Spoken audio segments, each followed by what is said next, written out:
мардума дохили ҷаннат ҳамин ду кор мекунад. Якеш тақво, тарси худо. Тарси худо. Дуюм ахлоқи ҳасана. Аллоҳу акбар. ҳоли ҳами касе ра бипурсӣ, мега алҳамдулиллаҳ тарс дорам. Касе тарс дора, фармони худоро нофармонӣ намекунад. Касе тарс дора, аз ҳароми худо иҷтиноб меварзад. Касе тарс дора, намози худоро мехона, рӯзаро мегира. бо ҳамун қадар амал мекунаву бо аз худо метарса. Аз рӯзи суолу ҷавоб метарса. Охи тарс ана ира мега.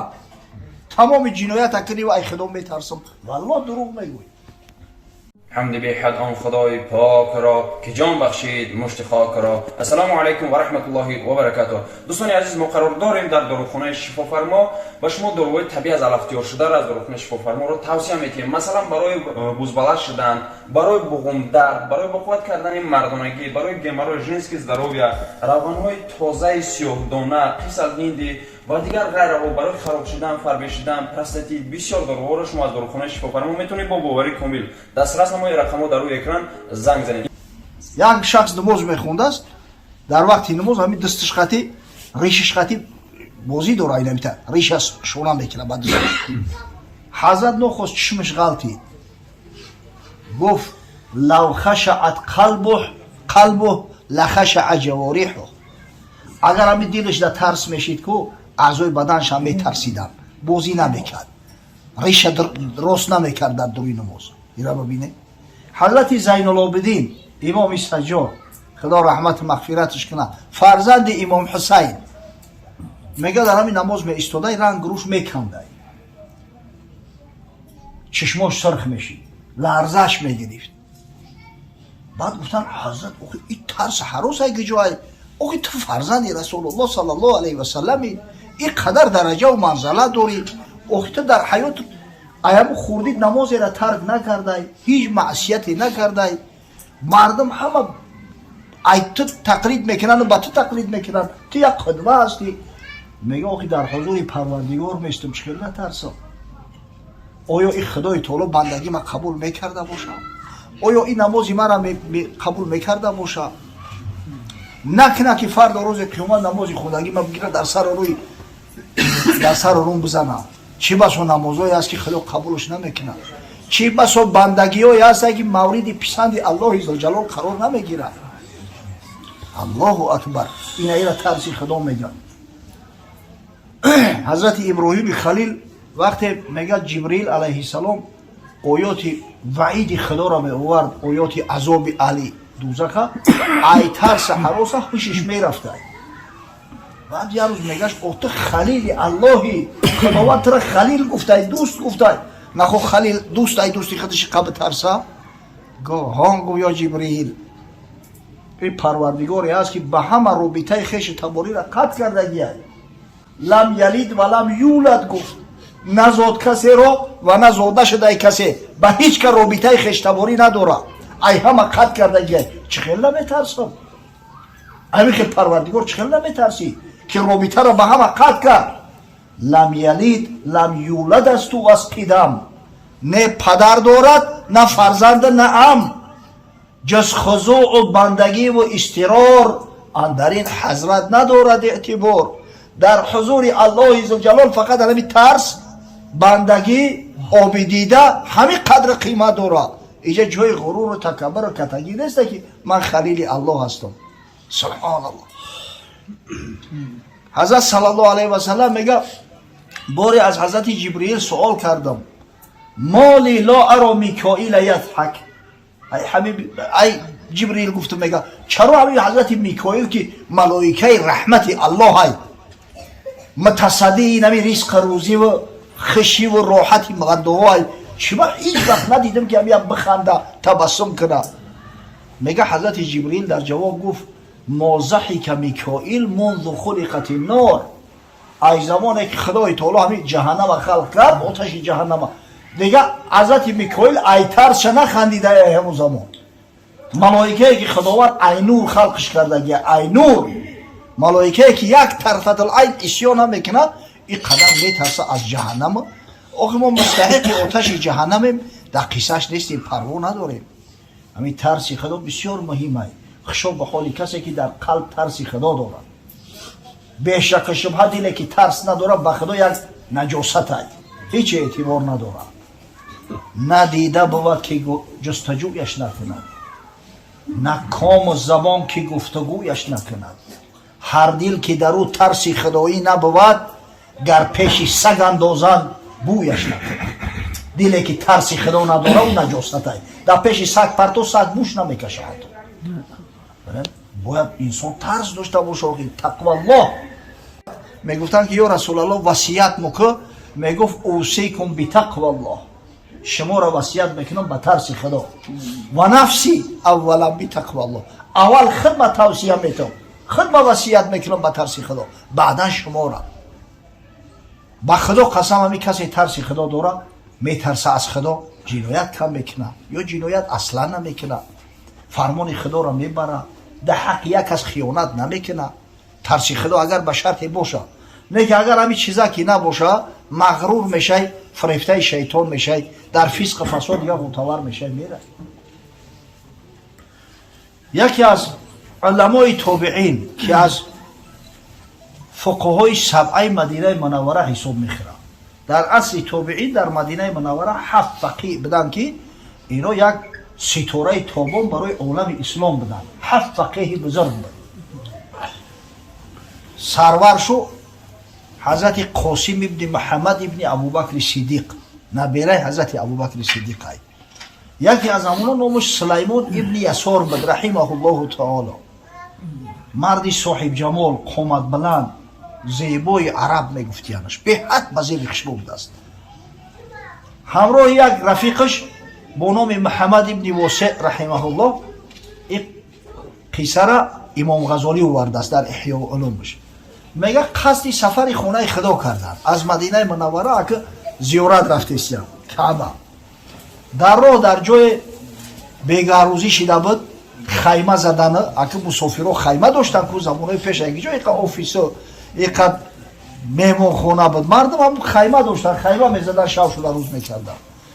بعد میگه محمد ابن واسع سلیمان گفت که تو همجا علاو کنه، من هیزم دمیرم تا علاو نگاه که خاموش نشوه، یعنی خوراکک بپزیم بخری. میگه برمد رفت، قدرت خدای تعالی همون جایی که خیمه زده بودن یا یک قبیله عرب زندگی میکرده است، همون جای چراگاه یک قبیله بود است.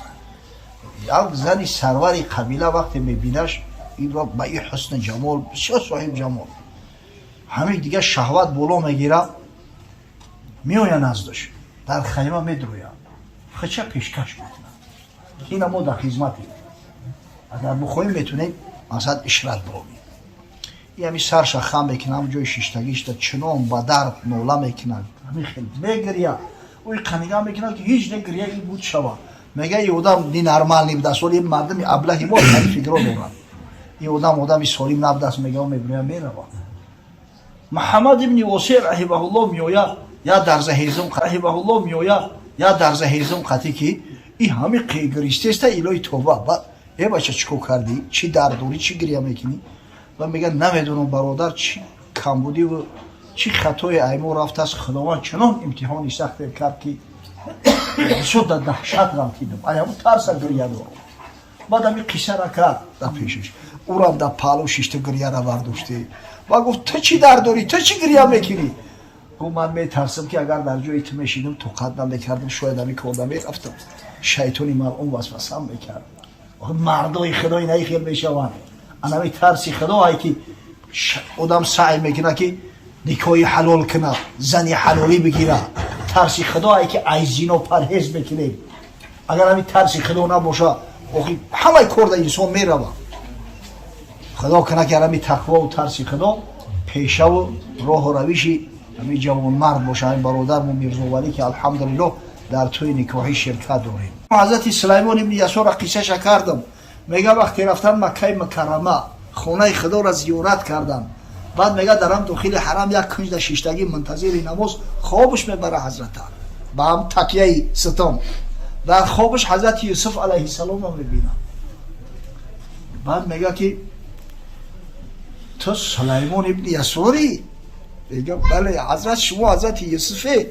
بله. میگه خشا به حالت، میگه که خدای تعالی برای تو عمل پیغمبر رو نصیب روزی گردون. انمی از زنا و از فسق فساد حفظ کردن نفس این کاری پیغمبر رو خدا رحمت کنه حضرت مولوی را. میگه اونیا که با شمع بر میگشت روز، گرد بازار دلش پر شوق و سوز. یک آدم در روز روشن میگه شمع گریون کرده است، در بازار گشته است دکان به دکان.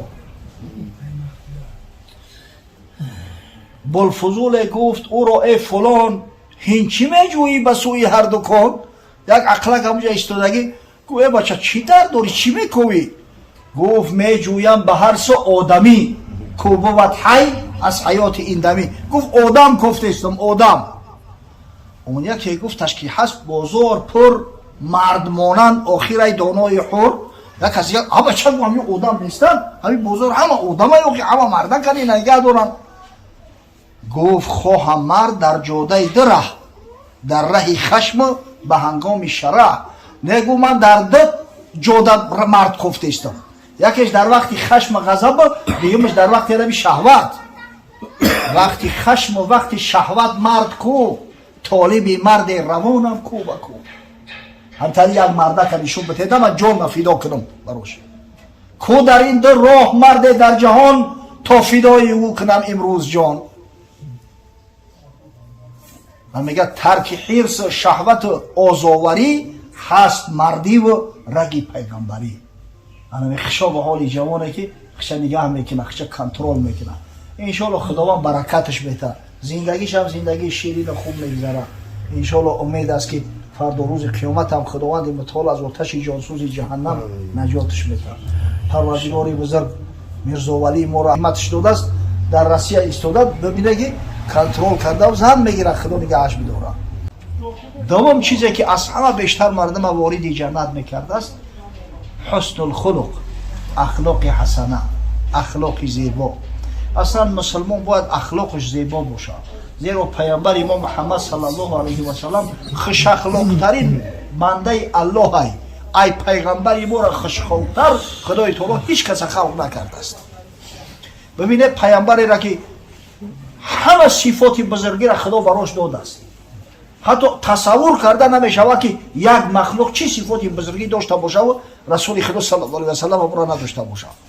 فرق نداره، در جوانمردی بنده الله بود، در شجاعت منترینش بود، در خیر سخاوت آخر مثل بادی وزنده به دست تصور کرده نمیشود. کسی را در حیاتش قرض دادگی نیست حضرت، چیزی که میداد دیگه نمیگرفت شب رد. آخر در همه کار پیشوای رهنمای رهبلدای. اما در قرآن عظیم شان با وجود همین قدر کمال بزرگی که داشت حضرت، خداوند متعال با اخلاق حسنه صفاتش کرد. اعوذ بالله من الشیطان الرجیم و انک لعلی خلق عظیم. بیشک ای حبیبی من تو صاحب اخلاق بزرگی، اخلاق بزرگ حسنه ای داری. نبود که با مردم همه نمود مقیم. اطراف معجزهای پیغمبر گپ زنیم، صحبت بسیار طولانی بعد میشود. و میدونیم که خدای تعالی پیغمبر ما را معجزه‌های داده است که هیچ پیغمبر تصورش نمیکرد. معجزه‌های پیغمبرها اگر زمینی باشه، خدای تعالی برای حبیبش محمد صلی الله علیه و سلم حتی معجزه آسمانی دادگیه که با یک اشاره انگشت سبابش قمر ماه شب 14 حصه جدا شد. این حدیث امام بخاری است، صحیح ترین کتاب بعد قرآن. در آیه قرآن هم اشاره به همین است و انشق القمر، قمر منشق شد به اشاره انگشت یا رسول الله صلی الله علیه و سلم. امام بخاری روایت میکند از انس ابن مالک، میگه کان اهل مکه سأل رسول الله صلی الله علیه و سلم ان یریهم الآیه. مردم مکه میگه ان اهل مکه سأل رسول الله، مردم مکه میگه سوال کردن از پیغمبر صلی الله علیه و سلم که یگان معجزه براشون نشون بده. من میگه فاراهم القمر شقتین حتی رأوا حراء بینهما. میگه همین در آسمان گفت اینه ماه هم میبینه، ماه کامل، ماه شب 14. و در منطقه حجاز حجوم میدونن که ماه کلونتر میتونه، خیال میکنی به زمین نزدیکتره. چه خیلی قدرتی خدای تعالی.